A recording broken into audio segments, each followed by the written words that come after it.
26 जनवरी 2001 मुंबई में सुबह के 5 बजे हजारों लोग सड़क पे उतर आए थे। पुलिस की सभी कोशिशों के बाद भी ये लोग बैरिकेड्स हटाकर और दीवार फांदकर एक खास बिल्डिंग में घुसना चाहते थे। ये खास बिल्डिंग थी इंडिया की फेवरेट शॉपिंग डेस्टिनेशन बिग बाजार। उस दिन बिग बाजार में सबसे सस्ते दिन नाम की मेगा सेल चल रही थी और किशोर बियानी के बिग बाजार ने 30 करोड़ रुपए कमाए थे केवल इस एक दिन में। लेकिन अगले 20 सालों में ऐसा क्या हुआ कि इसी बिग बाजार की हर एक स्टोर में ताला लग गया।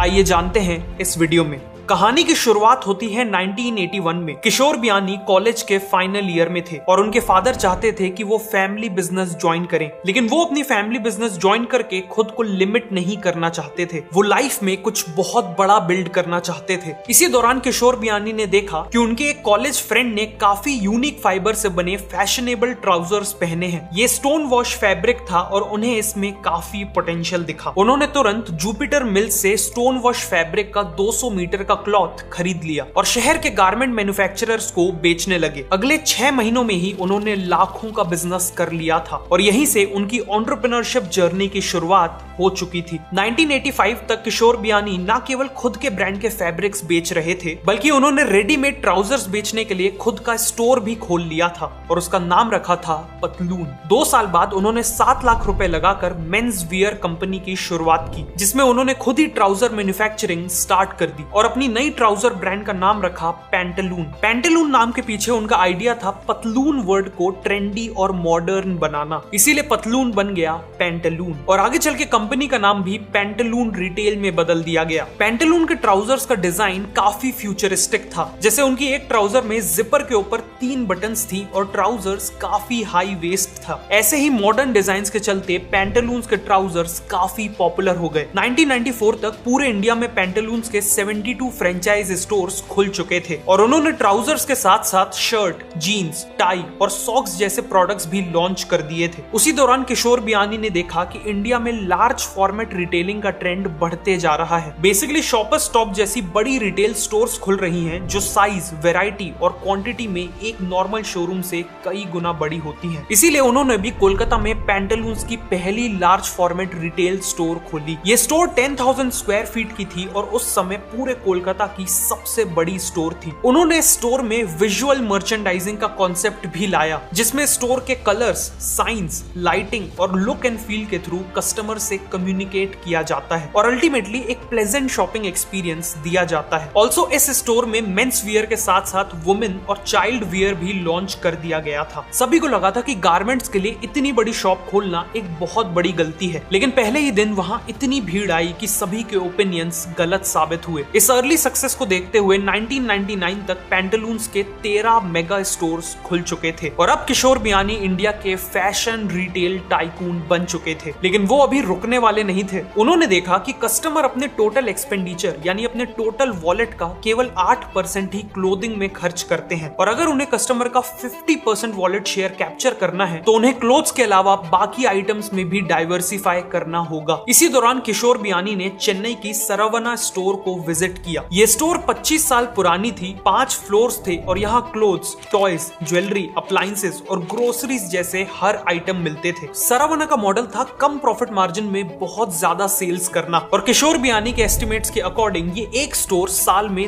200 करोड़ की सेल्स करती थी। उन्होंने स्टोर को डीपली स्टडी किया और इसी से इंस्पिरेशन लेके खुद का हाइपर मार्केट स्टार्ट करने का फैसला किया और यही हाइपर मार्केट आगे जाके बना बिग बाजार। एक सक्सेसफुल हाइपर मार्केट बनाने से पहले किशोर बियानी ने इंडिया के लोकल बाजारों को डीपली स्टडी किया। उन्होंने देखा कि एक एवरेज इंडियन कंज्यूमर की साइकोलॉजी ये थी कि जो मॉडर्न और हाई फाई दिखने वाली शॉप्स होती हैं वो एक्सपेंसिव होती हैं, जिस कारण एक एवरेज कस्टमर लोकल बाजारों में शॉपिंग करने में ही कंफर्टेबल महसूस करता था, जहां शॉप और शॉपकीपर दोनों ही काफी सिंपल होते थे। इसीलिए किशोर बियानी ने अपने हाइपर मार्केट को नाम दिया बिग बाजार, ताकि बाजार सुनकर लोग उससे इंस्टेंटली कनेक्ट करें। उन्होंने बिग बाजार स्टोर्स को इस तरह डिजाइन किया कि वो एक बिल्डिंग में मल्टीपल शॉप्स का कॉम्बिनेशन लगे, जैसा कि एक बाजार में होता है। ऑल्सो उनका मानना था कि सेल्समैन कभी भी कस्टमर से ज्यादा स्मार्ट नहीं लगना चाहिए, इसीलिए उन्होंने ऐसे सेल्समैन हायर किए जिससे एक कॉमन मैन इजिली अप्रोच कर सके, और इन सेल्समैन की यूनिफॉर्म भी काफी सिंपल रखी। फॉर एग्जाम्पल, बिग बाजार के सेल्समैन कभी भी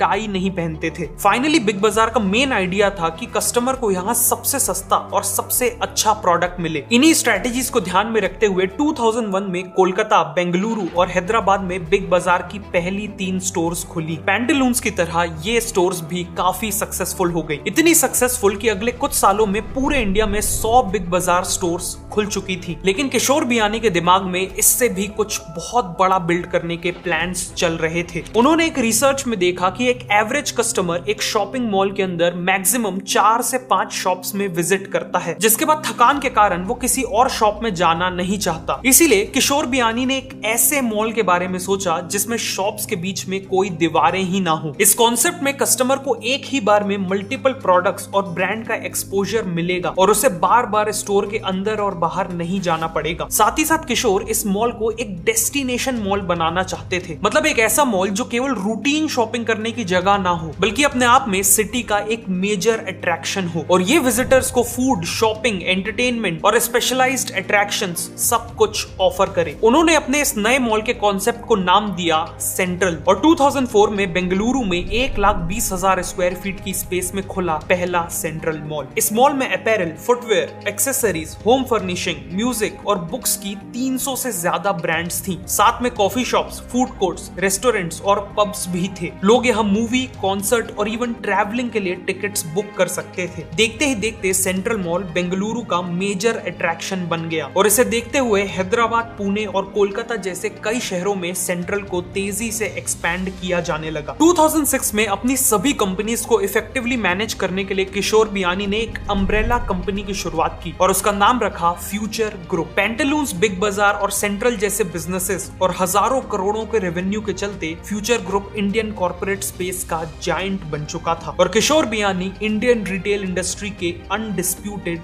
जार की पोजीशन पे थे। लेकिन अब उनकी कहानी में एक बहुत बड़े और लंबे डाउनफॉल की शुरुआत होने वाली थी।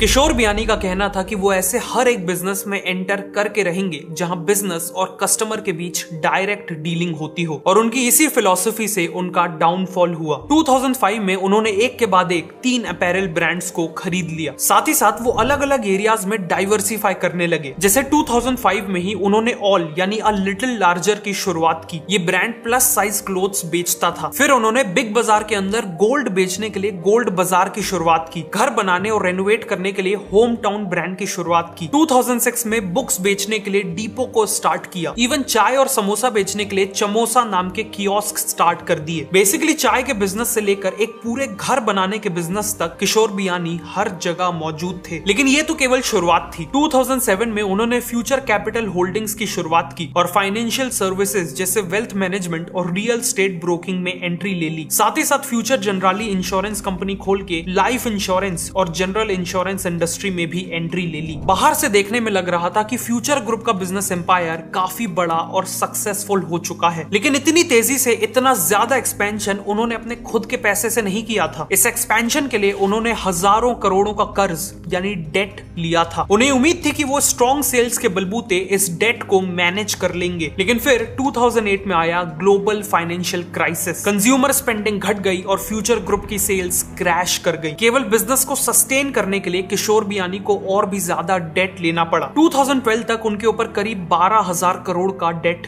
चढ़ चुका था और उनके लिए इसका इंटरेस्ट पे करना भी मुश्किल हो रहा था। इसीलिए किशोर बियानी को दिल पे पत्थर रखकर पैंटालून्स को 1600 करोड़ में बेचना पड़ा। साथ ही साथ फ्यूचर कैपिटल भी 4,250 करोड़ में बिक गया। किशोर बियानी की सबसे बड़ी प्रॉब्लम यह थी कि उन्होंने दूसरे बिजनेसेस में एक्सपैंड करने से पहले अपने किसी भी एक बिजनेस को मैसिवली प्रॉफिटेबल नहीं बनाया और एक क्राइसिस से डील करने के लिए सफिशिएंट कैश रिजर्व्स भी मेंटेन नहीं किए, और इसीलिए उन्हें अपना एक ऐसा बिजनेस बेचना पड़ा जो उनके दिल के सबसे ज्यादा करीब था। ऐसी सिचुएशन को अपनी लाइफ में अवॉइड करने के लिए मैं मिनिमम 6 मंथ्स का इमरजेंसी फंड फिक्स्ड डिपॉजिट में मेंटेन करता हूं, और इसके लिए रिसेंटली मैंने स्टेबल मनी को यूज करना चालू किया है। नॉर्मली एफडीज में केवल 6 to 7% का ही इंटरेस्ट रेट मिलता है, लेकिन स्टेबल मनी के थ्रू आप 200 प्लस इंडियन बैंक्स के इंटरेस्ट रेट्स को कंपेयर कर सकते हो और अप टू 9.1% का इंटरेस्ट रेट पा सकते हो। ये फैक्ट मेरे लिए तो एक आई ओपनर था। स्टेबल मनी के थ्रू एफडी करने पर आपको किसी भी बैंक के साथ सेविंग्स अकाउंट नहीं खोलना खोलना पड़ता। सेकेंडली, आपका पैसा सीधा बैंक के पास जाता है। स्टेबल मनी आपका पैसा स्टोर नहीं करता। प्लस आप अपना पैसा कभी भी विड्रॉ कर सकते हो और केवल एक ही दिन में आपके पैसे बैंक अकाउंट में आ जाएंगे। मुझे सबसे अच्छी बात यह लगी कि स्टेबल मनी में सभी बैंक्स RBI रजिस्टर्ड हैं और हर बैंक में आपका अप टू 5 लाख का अमाउंट इंश्योर्ड है। गॉड फॉरबिड, लेकिन अगर एक क्राइसिस के टाइम पे आप खुद को और अपनी फैमिली को फाइनेंशियली सिक्योर रखना चाहते हो तो आज ही स्टेबल मनी के थ्रू एक ऐसा इमरजेंसी फंड मेंटेन करो जो इन्फ्लेशन बीटिंग, सिक्योर और इजी टू विड्रॉ हो। ऑल्सो मुझे पता चला कि FD खोलने का ये बेस्ट टाइम है क्योंकि अभी इंटरेस्ट रेट्स काफी हाई चल रहे हैं। ऑलरेडी 5 लाख लोग अपनी FD के लिए स्टेबल मनी को ट्रस्ट करते हैं एंड यू कैन टू। तो अभी के अभी नीचे डिस्क्रिप्शन या पिंड कमेंट में दिए हुए लिंक से स्टेबल मनी के थ्रू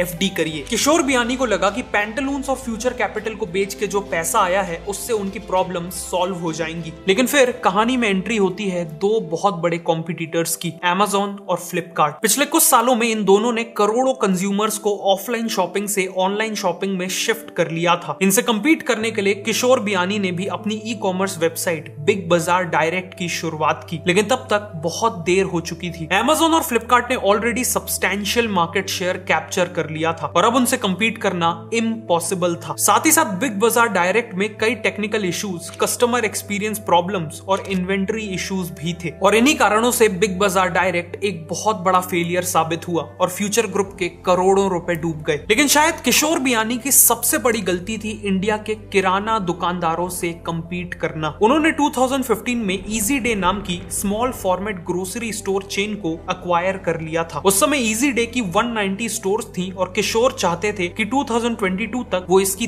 10,000 स्टोर्स खोल दे और इंडियन किराना शॉप्स को रिप्लेस कर दे। 2018 तक 1000 स्टोर्स खुल भी चुकी थी। किराना स्टोर्स को बीट करने के लिए किशोर बियानी ने इजी डे क्लब नाम का एक मेंबरशिप प्लान लॉन्च किया था जिसमें साल के 1000 रुपए देके एक कस्टमर पूरे साल हर परचेज पे इजी डे से 10% डिस्काउंट ले सकता था। लेकिन उनका ये मॉडल बुरी तरह फेल हो गया। सबसे पहले तो इंडियन कस्टमर फ्यूचर में मिलने वाले डिस्काउंट के लिए पहले से पैसे नहीं देना चाहता था। ऑल्सो लोकल किराना स्टोर्स तो 10-15% डिस्काउंट बिना किसी सब्सक्रिप्शन फी के ही दे देते थे। सेकेंडली, किराना दुकानदार हमेशा लोकल पॉपुलेशन के साथ पर्सनलाइज्ड रिलेशनशिप्स बना के चलते हैं। वो लोग फ्री होम डिलीवरी और उधार में भी सामान दे देते हैं, लेकिन ये सारी चीजें इजी डे मैच नहीं कर पा रहा था। फाइनली, जहां किराना स्टोर्स का स्टाफ, रेंट और टेक्नोलॉजी वगैरह का खर्च ना के बराबर था, वहीं इजी डे को इन सब पे बहुत ज्यादा खर्च करना पड़ता था। इसीलिए अल्टीमेटली इजी डे को भारी लॉसेस होने लगे और 2020 तक कई स्टोर्स में ताला लग गया।